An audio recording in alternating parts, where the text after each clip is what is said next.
నమస్తే. తెలంగాణ రాజకీయాల్లో కీలకమైనటువంటి పరిణామం.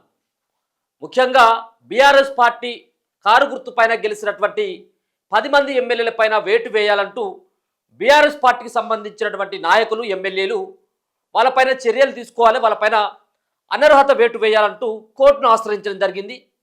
దాని తర్వాత స్పీకర్ గడ్డం ప్రసాద్ సైతం కూడా కోరడం జరిగింది. వాళ్ళు ఒక పార్టీ పైన గెలిచి మరో పార్టీలోకి వెళ్ళడం జరిగింది. సరైనటువంటి ఆధారాలు ఉన్నాయి, బలమైనటువంటి ఆధారాలు ఉన్నాయి.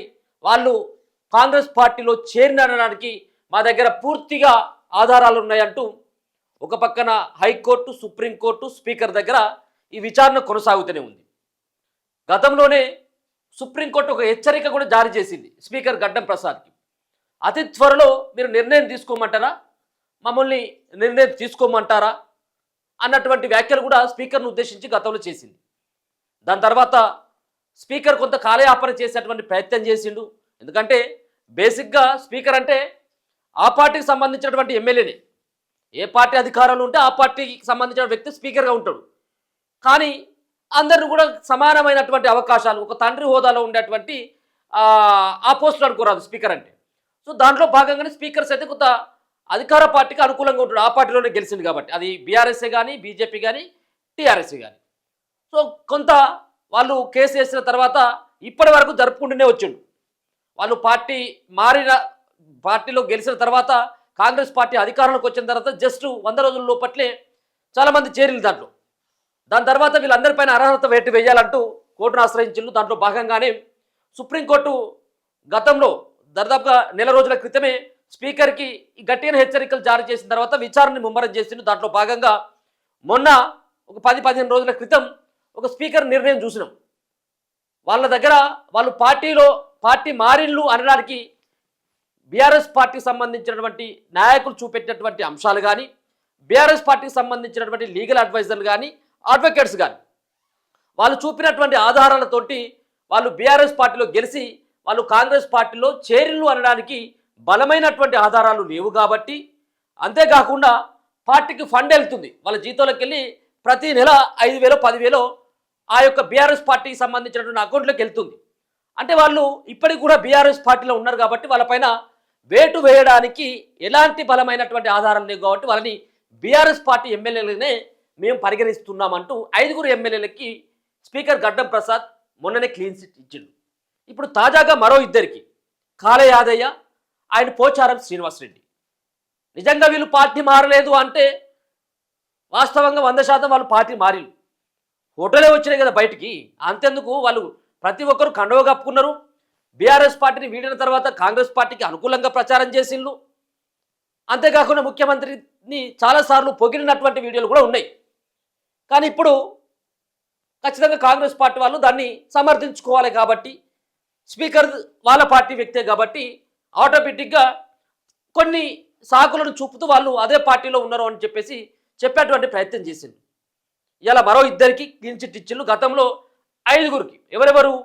అరికెపూడి గాంధీ, ఆయన గూడెం మహిపాల్ రెడ్డి, బండ్ల కృష్ణమోహన్, ప్రకాష్ గౌడ్, తెల్లం వెంకట్రావు. ఈ 5కి మొన్న క్లీన్ చిట్ ఇస్తే ఇలా మరో 2కి మనం ముందు నుంచే కూడా చెప్తాను, ఎవరిపైన వేటు వేసేటువంటి అవకాశమే లేదు. స్పీకర్ అసలు వేటు వేసేటువంటి అవకాశమే లేదు. ఇక ఉన్నటువంటి బలమైనగా ఉన్నటువంటి పార్టీ మారిళ్ళు అనడానికి బలమైనటువంటి ఆధారాలు ఉన్నటువంటి 2 వ్యక్తుల పైన కూడా స్పీకర్ వేటు వేయడు, దాంట్లో అనుమానమే లేదు. వాళ్ళిద్దరి పైన, ముగ్గురి పైన వేటు వేయాలంటే నెక్స్ట్ సుప్రీంకోర్టు మాత్రమే వేసేటువంటి అవకాశం కనబడతా ఉన్నది. గతంలో కొన్ని రాష్ట్రాల్లో, 1-2 రాష్ట్రాల్లో ఇటువంటి పరిణామం చోటు చేసుకుంది. పార్టీకి ఫిరాయింపులకు పాల్పడ్డటువంటి వ్యక్తులు వాళ్ళు పార్టీ మారిళ్ళు అనడానికి బలమైనటువంటి ఆధారాలని గుర్తించి కోర్టు సైతం వాళ్ళపైన వేటు వేసింది. వాళ్ళని అనర్హత వేటు వేయడం జరిగింది. అక్కడ ఉప ఎన్నిక కూడా వచ్చింది. సో ఇప్పుడు కూడా జరిగేది అదే. స్పీకర్ నిర్ణయం 100% పార్టీ మారినటువంటి 10 మంది ఎమ్మెల్యేల పైన ఇక నిర్ణయం తీసుకోడు. మరి ఇంత తొందరగా ఎందుకు తీసుకున్నాడు అంటే రేపు సుప్రీంకోర్టులో విచారణ ఉన్నది కదా. రేపు ఇదే పార్టీ మారినటువంటి, పార్టీ ఫిరాయింపులకు పాల్పడ్డటువంటి ఎమ్మెల్యేల పైన రేపు సుప్రీంకోర్టులో విచారణ ఉన్నది. ఇప్పుడు స్పీకర్ ఏమని చెప్తారు రేపు అంటే, నేను విచారణ చేసిన వాళ్ళు బీఆర్ఎస్ పార్టీకి సంబంధించినటువంటి లీగల్ అడ్వైజర్ని, లీగల్ టీంని రమ్మని చెప్పిన, ఎవరైతే కోర్టును ఆశ్రయించినటువంటి ఎమ్మెల్యేలు కానీ బీఆర్ఎస్ పార్టీ నాయకులను కానీ రమ్మని చెప్పినా, ఇటు కాంగ్రెస్ పార్టీ నుంచి పార్టీ ఫిరాయింపులకు పాల్పడ్డారని చెప్పేసి ఎవరైతే మాట్లాడుతూ ఉన్నారో ఆయా సంబంధించినటువంటి ఎమ్మెల్యేల యొక్క అడ్వకేట్లని ఎమ్మెల్యేలను కూడా మేము పిలిచి విచారణ చేస్తే నాకు ఎలాంటి ఆధారాలు వాళ్ళు పార్టీ మారినట్టుగా దొరకలేదు అని రేపు సుప్రీంకోర్టుకు స్పీకర్ కార్యాలయం తెలిపేందుకు ఇదొక ముందడుగు అని చెప్పుకోవచ్చు. అంటే మళ్ళీ కొంత గడువు కోరేందుకు మాత్రమే ఇంత హడావిడిగా విచారణ అయింది అంతే. దీనిలో మరోటి లేదు, ఉండదు కూడా. అదే రేపు మరి ఏ నిర్ణయం తీసుకోబోతుంది కోర్టు అనేది చూడాలి. మరి రేపు 7 పైన ఎందుకు విచారణ చేపట్టిల్లు? ఇన్ని రోజుల టైం దాదాపు సంవత్సర కాలం అయిపోతా ఉన్నది, సంవత్సరన్నర కాలం అయిపోతా ఉంది. కోర్టు దృష్టికి వచ్చి మీ దృష్టికి వచ్చి అని చెప్పినప్పుడు కొన్ని సెలవులు ఉన్నాయి, మేము పర్యటనలో భాగంగా, అంతేకాకుండా అసెంబ్లీ సమావేశాలు, పార్టీకి సంబంధించిన అంశాలని డిస్కషన్ చేసుకున్నాం కాబట్టి టైం దొరకలేదు. అందుకని చెప్పేసి దొరికినటువంటి టైంలో భాగంగా 7 విచారణ చేసినాం. ఇంకొక 3 ఉన్నారు. ఆ 3 కోసం ఇంకొక 1-2 నెలల టైం కావాలని గడువును కోరేటువంటి అవకాశం కనబడతా ఉంది రేపు స్పీకర్ కార్యాలయం. అంతే, ఇంకేముండదు. మరి రేపు సుప్రీంకోర్టు ఏమైనా గడువు ఇంకా పెంచి అవకాశం ఇస్తుందా? లేకపోయినట్లయితే ఈ 3 పైన ఇంకా ఎందుకు విచారణ చేయలేదు కాబట్టి వాళ్ళు మారిల్లు అనడానికి ప్రధానంగా ఏమైనా బీఆర్ఎస్ పార్టీకి సంబంధించినటువంటి నాయకులు అలాగే కోర్టును ఆశ్రయించినటువంటి వ్యక్తులు కానీ బలమైనటువంటి సాక్ష్యాలను సుప్రీంకోర్టు కనుక ఇచ్చినట్టయితే ఇమ్మీడియట్గా ఏమైనా యాక్షన్ తీసుకునేటువంటి అవకాశం ఉంటుందనేది రేపు కొంత సస్పెన్స్ అయితే ఉంది. ఎందుకంటే పార్టీ మారిన అనడానికి ఇద్దరు ప్రధానంగా వాళ్ళు రెడ్ హ్యాండెడ్గా దొరికినటువంటి వ్యక్తులే. ఎవరు? కడియం శ్రీహరి వాళ్ళ కూతురుకి ఎంపీ టికెట్ ఇప్పించుకున్నాడు. ఆయన బీఆర్ఎస్ పార్టీలో కారు గుర్తు పైన గెలిచి కూతురు టికెట్ కోసం అధికార కాంగ్రెస్ పార్టీలోకి వచ్చి కూతురు కాంగ్రెస్ పార్టీ టికెట్ ఇప్పించుకున్న తర్వాత ఆమె గెలుపు కోసం కాంగ్రెస్ పార్టీ గుర్తుకు ఓటేయాలని ఆయన 100 సభలలో మాట్లాడిన వీడియోలు ఉన్నాయి. అంతేకాకుండా కండువ కూడా కప్పుకున్నటువంటివి ఉన్నాయి. ఇదొకటి దొరికింది ఇప్పుడు ప్రధానంగా వాళ్ళకి. రెండవది దానం నాగేందర్ అంటే ఇక మొత్తం దొరికేసిండు. కాంగ్రెస్ పార్టీ బీఫామ్ పైన గెలిచిండు. ఆయన కూడా మొన్న కూడా రీసెంట్గా మాట్లాడిండు, నేను కాంగ్రెస్ పార్టీ ఎమ్మెల్యేనే అని, నేను ఎన్నికలకు కూడా భయపడేది ఏం లేదు అని, ఎన్నికలు ఫేస్ చేసేదానికి సిద్ధంగానే ఉన్నానని. అంటే ఓపెన్గా ఆయన చెప్తున్నాడంటే ఆయన కూడా ఎట్టి పరిస్థితుల్లో మళ్ళీ దీన్ని సమర్థించుకోవడం ఎందుకు కాబట్టి ఓపెన్గా స్టేట్మెంట్ ఇస్తున్నా, నేను కాంగ్రెస్ పార్టీ ఎమ్మెల్యే బహిరంగంగా చెప్పేసి. కాబట్టి ఈ ఇద్దరి పైన రేపు ఏమైనా ఆయనతో పాటు డాక్టర్ సంజయ్ జగిత్యాల సంబంధించిన ఎమ్మెల్యే డాక్టర్ సంజయ్ని సైతం కూడా కొంత పెండింగ్లో పెట్టింది. ముగ్గురిని కూడా పెట్టింది. మరి ముగ్గురిని ఈ సంజయ్ని ఎందుకు పెట్టినో అర్థం కావట్లేదు. కానీ సరే మొత్తానికైతే మాత్రం ఇద్దరిని పెట్టిన అంటే అర్థం ఉన్నది. గతంలో మరి స్పీకర్ ఇచ్చినటువంటి నోటీసులకు సైతం కూడా మరి కడియం శ్రీహరి స్పందించినట్టుగా కొన్ని వార్తలు వచ్చినాయి. కానీ దానం నాగేందర్ అయితే అసలు స్పందించలేదు. సో కాబట్టి 2 చోట్లనైనా ఖచ్చితంగా ఉప ఎన్నికలు వచ్చేటువంటి అవకాశం ఉన్నది. వాళ్ళని కోర్టు సైతం కూడా డిస్క్వాలిఫై చేసేటువంటి అవకాశం 100% అయితే కనపడతా ఉంది.